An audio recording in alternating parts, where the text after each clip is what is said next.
difference between us and the other nations are nations like America, let's go to closer, nations like Jamaica, nations like Trinidad, Tobago, they get the information from the sector.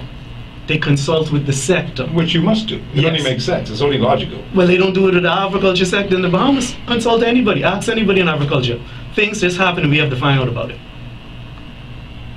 You hear that? We just have to find out about it. They don't come to us. They go and they say, okay, we're going to give you this. Then automatically right off the bat, they gave 10%. 10% is what you give a most favorite nation rate when you're gaining something.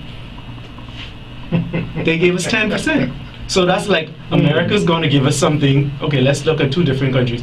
You want to import something to my country, and I lower the duty on that to absolutely nothing, or very low. And I lower the duty on a particular product to absolutely nothing or very low. So we can exchange this at a mutual benefit. Exactly. That's what they gave away our industry, just like that, without even asking us. And they thought 10% was kind of saving the sector by saying this 10%. I don't know how they could think that. Because they didn't consult. They did not consult. No. So, but don't they have people in the agricultural sector in the Bahamas who would know what these things, who are experts, have been around the Food and Drug Administration for many years, who have had affiliation with them? And I think of people like Godfrey Aegis. Godfrey Aegis would know how this thing works. He is within the government's employ to see to it that young Bahamian entrepreneurs like yourself and others are able to get some things done to the advantage of the Bahamian for the benefit of many other Bahamians. Yes. And speaking of Godfrey Aegis, let me give my hats off to him because he is our greatest champion of this campaign. Good. But for some reason, he cannot get a breakthrough. It's like they're almost not listening to him either. What happens is in the Ministry of... Because he knows his stuff. He knows his stuff.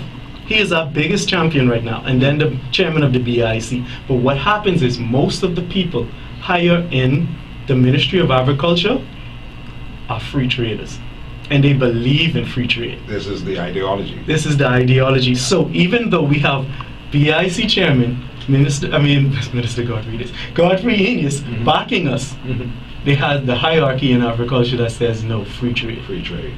I don't understand how. Okay, in developing nations, the gross domestic profit from agriculture is 70%. 70%. Ours, 1%.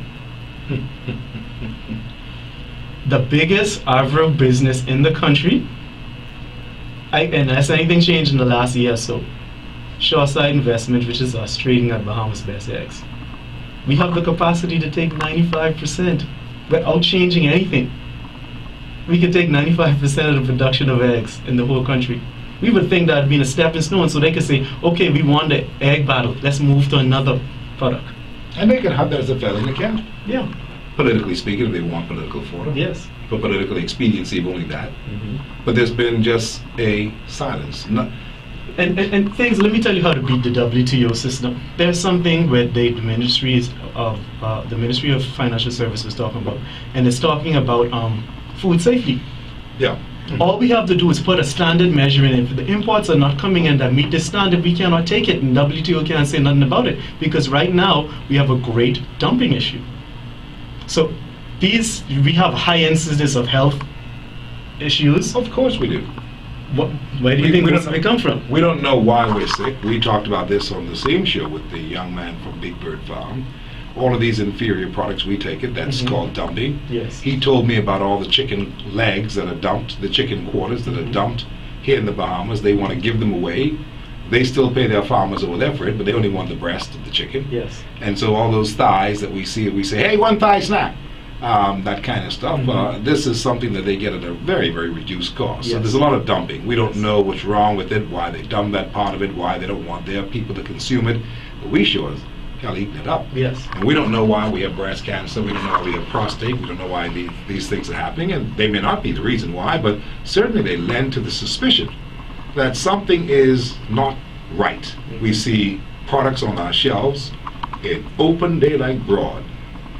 Not for export only. Yes, that's exactly we see what for export only. Export only. Well, what is this? And are we a dumping ground? Have we decided that we want to be first world in our concept and our showing off, sticking on our chest, but really we are a real, honest to goodness, third world country that's a dumping ground, like many things have been dumped in in Africa, and in these Caribbean territories, from medicine to pharmaceuticals to food, to all kinds of things that could be health hazards.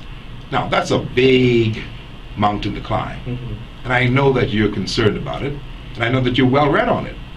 We all have been looking at it, but no one is listening to that particular argument. So let's go back. Let's just pull back this page again and go back to the premise of what we're dealing with today. You are in egg production. You produce organic eggs at a world-class level that you could fulfill any quota in the Bahamas because you can supply up to 95% to take care of the entire Bahamas. Even though you can do that, and even though you employ Bahamians now, and even though you have the potential of employing hundreds more, including farmers and other byproducts or other people who would be connected to the farming system, you can make a breakthrough to get the legislators to do a simple thing: increase the import duties up to 300% on eggs, to neutralize that import, to shut off that market for the time. In the window of the 6 years with the WTO, for you to get your leverage, and for you to get your little lead, so that when the floodgates open, you can compete. Yes. We don't even need the 300% if they just give us 100. Yeah.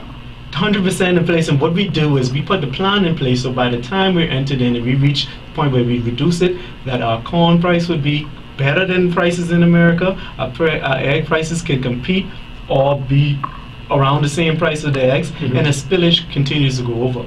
Because once you can control the price of your feed, you can go and control the price of your food. It all boils down almost like the cost of a gallon of milk. So now, have you stopped believing that they're believing in Bahamians, or are you still optimistic that something is going to break through? They just don't know. You've just got to turn up the heat. You've just got to give it more exposure, bring it to a wider audience.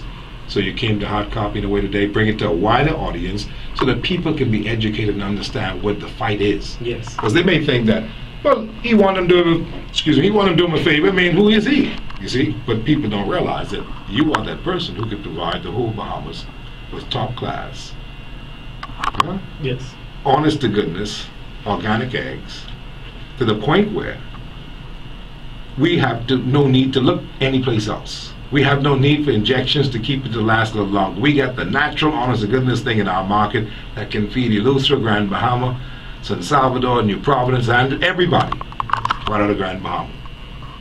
Yeah, well, I'm to the point where I gave up looking towards the government, but I believe if I get enough people exposed to what we're trying to do, enough people to believe in what we're trying to do, that the government will have to bend, because it's almost ludicrous not to move in that direction. But I've also would like to thank the people who do support us. I know one of your sponsors on the show, I heard you say, was Super Value. Yes. Super Value supports us. But the problem with it is the price control and the things that set in legislation hold us back to a point where we could only sell for a certain price or sell at a loss. So even though we get the support that we need, we're not dumping 10,000 cases like we did last year. We're selling them now because of good customers who are buying for us and supporting. Like Super Value. Like Super Value. Now, the All Bahamian Supermarket. The All Bahamian Supermarket. Now our challenge is getting the government to believe in us.